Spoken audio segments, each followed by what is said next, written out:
సముద్రం కేవలం నీరు కాదు. అది భూమే గుండె చప్పుడు. మనం చూస్తున్న అలలు వెనక వాతావరణాన్ని మార్చే శక్తి, జీవాన్ని నిలబెట్టే రహస్యాలు దాగి ఉన్నాయి. ఆ రహస్యాలను అర్థం చేసుకునే శాస్త్రమే ఓషినోగ్రఫీ. ఓషినోగ్రఫీ అంటే సముద్రాలపై అధ్యయనం చేసే శాస్త్రం. ఇందులో సముద్ర జలాల స్వభావం, సముద్ర జీవులు, అలలు, ప్రవాహాలు, సముద్రపు నేల నిర్మాణం, వాతావరణంపై ప్రభావం విషయాలు ఉంటాయి. ఇది భూగోళ శాస్త్రం, జీవశాస్త్రం, రసాయన శాస్త్రం, భౌతిక శాస్త్రం కలయిక. సముద్రాలు భూమి 70% కంటే ఎక్కువ కవర్ చేస్తాయి. వర్షాలు, తుఫాన్లు, వాతావరణ మార్పులు సముద్రాల వల్ల ప్రభావితం అవుతాయి. మన ఆహారం, ఆక్సిజన్, వాతావరణ సమతుల్యం సముద్రాల మీద ఆధారపడి ఉన్నాయి. కాబట్టి ఓషినోగ్రఫీ మన భవిష్యత్తు కోసం చాలా కీలకం. భూమి ఉపరితలంలో సుమారు 71% భాగం సముద్రాలతో కప్పబడి ఉంది. ఈ విస్తారమైన నీటి ప్రపంచం భూమి ఉష్ణోగ్రతలను నియంత్రించడంలో కీలక పాత్ర పోషిస్తుంది. సముద్రాలు సూర్యుని వేడిని గ్రహించి మెల్లగా విడుదల చేస్తాయి. ఈ ప్రక్రియ లేకపోతే భూమిపై జీవం తీవ్ర ఉష్ణోగ్రత మార్పుల వల్ల నిలవదు. ఓషినోగ్రఫీ అనేది సముద్రాలపై జరిగే శాస్త్రీయ అధ్యయనం. ఇందులో సముద్ర జలాల లక్షణాలు, ప్రవాహాలు, జీవులు, రసాయనాలు, సముద్రపు నేల నిర్మాణం అంశాలు ఉంటాయి. ఇది భౌతిక శాస్త్రం, రసాయన శాస్త్రం, జీవశాస్త్రం, భూగర్భ శాస్త్రం కలిపిన ఒక సమగ్ర శాస్త్రం. ఈ ఈ శాఖ సముద్రంలో అలల ప్రవాహాలు, ఉష్ణోగ్రతలు, నీటి సాంద్రత వంటి అంశాలను అధ్యయనం చేస్తుంది.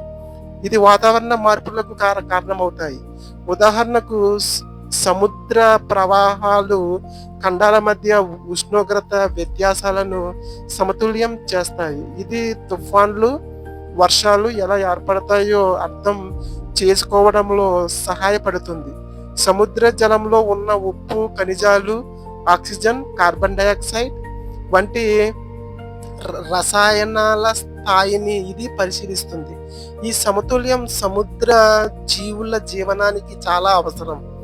కాలుష్యం వల్ల ఈ సమతుల్యం మారితే జీవులు నశించే ప్రమాదం ఉంటుంది. అందుకే ఈ శాఖ పర్యావరణ పరిరక్షణలో ముఖ్యమైనది.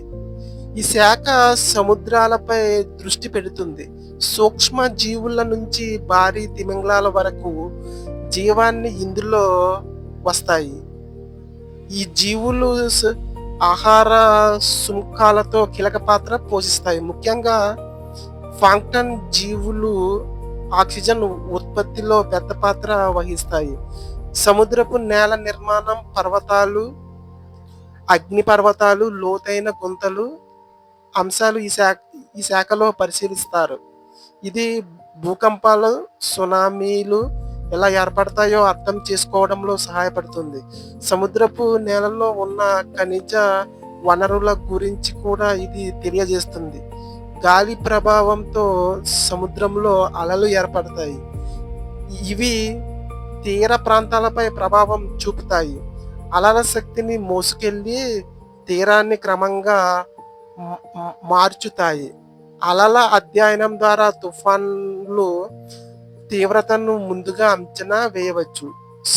సముద్ర ప్రవాహాలు వేడి మరియు చల్లని నీటిని ప్రపంచవ్యాప్తంగా కదిలిస్తాయి.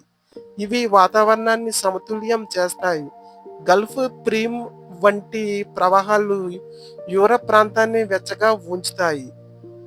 ప్రవాహాలు లేకపోతే వాతావరణం తీవ్రంగా మారిపోతుంది. సముద్ర జలాల ఉష్ణోగ్రతలపై నేరుగా ప్రభావం చూపుతుంది.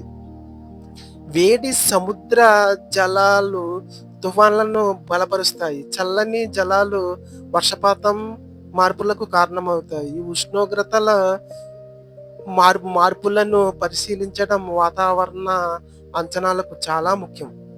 సముద్రంలో భూకంపాలు లేదా అగ్నిపర్వత విస్ఫోటనాల వల్ల సునామీలు ఏర్పడతాయి. ఇవి భారీ అలల రూపంలో తీర ప్రాంతాలను దెబ్బతీస్తాయి.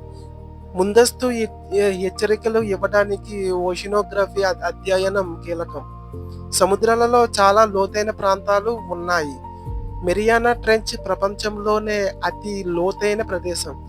ఈ లోతులో ఇంకా తెలియని జీవులు, ప్రక్రియలు ఉన్నాయి. ఈ ప్రాంతాల పరిశోధన శాస్త్రవేత్తలకు కొత్త విషయాలను తెలియజేస్తుంది. సముద్రాలలో సూక్ష్మ జీవుల భూమికి అవసరమైన ఆక్సిజన్లో సుమారు సగం ఉత్పత్తి చేస్తాయి. ముఖ్యంగా ఫైటోప్లాంక్టన్ జీవులు ఈ ప్రక్రియలో కీలక పాత్ర పోషిస్తాయి. ఇవి లేకపోతే మన జీవితం ప్రమాదంలో పడుతుంది.